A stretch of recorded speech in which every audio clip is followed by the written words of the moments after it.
Karimnagar parliament BJP అభ్యర్థి బండి సంజయ్ ప్రచారంలో దూసుకుపోతున్నారు. తనదైన మాటల తూటాలను పేల్చుకుంటూ కాంగ్రెస్ మరియు బీఆర్ఎస్ నాయకులపై తీవ్ర స్థాయిలో విమర్శలు గుప్పించారు.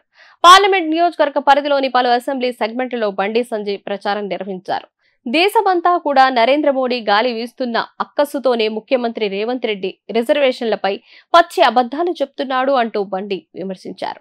బీఆర్ఎస్ అభ్యర్థులు ఎన్నికల సమయంలో తప్ప ఏనాడూ ప్రజల్లో కనిపించలేదు కనుక ప్రజలు ఓట్లు వేసే సమయంలో ఆలోచించుకోవాలి అంటూ బండి విజ్ఞప్తి చేశారు. ప్రచారంలో భాగంగా కరీంనగర్లోని మంచిర్యాల చౌరస్తాలో జరిగిన స్ట్రీట్ కార్నర్ మీటింగ్ లో బండి సంజయ్ హాజరయ్యారు.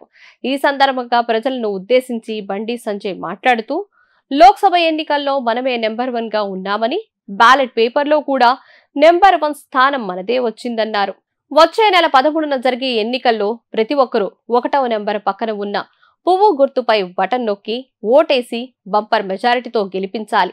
పార్లమెంటు ఎన్నికల్లో పోటీ చేస్తున్న బీజేపీ, కాంగ్రెస్, బీఆర్ఎస్ అభ్యర్థుల చరిత్రను బ్యారేజు వేసి మీకు ఎవరు మేలు చేశారో ఆలోచించి తీర్పు ఇవ్వాలని కోరారు. కాంగ్రెస్ నుంచి పోటీ చేస్తున్న అభ్యర్థి రాజేందర్ రావు ఎవరో కాంగ్రెస్ కార్యకర్తలకే తెలియదని ఎద్దేవా చేశారు.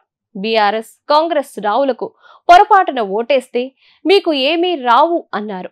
దేశమంతా నరేంద్ర మోదీ గాలి వీస్తుంటే అక్కసుతో సాక్షాత్తు ముఖ్యమంత్రి స్థాయి వ్యక్తి రిజర్వేషన్లపై పచ్చి అబద్ధాలను ప్రచారం చేస్తూ ప్రజలను గందరగోళానికి గురి చేయడం దుర్మార్గమన్నారు. శ్రీరాముడి అక్షింతలను కూడా కించపరిచే స్థాయికి కాంగ్రెస్, బీఆర్ఎస్ నేతలు దిగజారన్నారు. ప్రధాని మోదీ 140 కోట్ల మంది ప్రజలకు ఉచితంగా కరోనా వ్యాక్సిన్ అందించి ప్రాణాలు కాపాడినందుకు తిడుతున్నారా? 80 కోట్ల మందికి ఉచితంగా బియ్యం అందిస్తున్నందుకు తిడుతున్నారా? 30 కోట్ల టాయిలెట్లు కట్టించినందుకు తిడుతున్నారా? 11 కోట్లకు పైగా గ్యాస్ కనెక్షన్లు ఉచితంగా అందించినందుకు తిడుతున్నారా? దేశాన్ని సురక్షితంగా ఉంచుతున్నందుకు తిడుతున్నారా అంటూ బండి ప్రశ్నించారు. కేసీఆర్ హయాంలో ప్రజల పక్షాన కొట్లాడితే 109 కేసులు పెట్టి వేధించి జైలుకు పంపి 3 ఏళ్లు నరకం చూపించారు.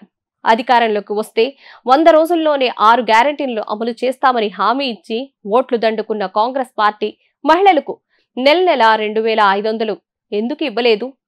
రైతులకు 15,000 ఎందుకు ఇవ్వలేదు? విద్యార్థులకు 5 లక్షల భరోసా కార్డు ఎందుకు ఇవ్వలేదు? వృద్ధులకు నెల 4,000 పెన్షన్ ఇస్తామని ఎందుకు మోసం చేశారు? వడ్లకు 500 బోనస్ ఇస్తామని మోసం చేశారు అంటూ బండి సంజయ్ తీవ్ర స్థాయిలో రేవంత్ రెడ్డిపై విమర్శలు గుప్పించారు.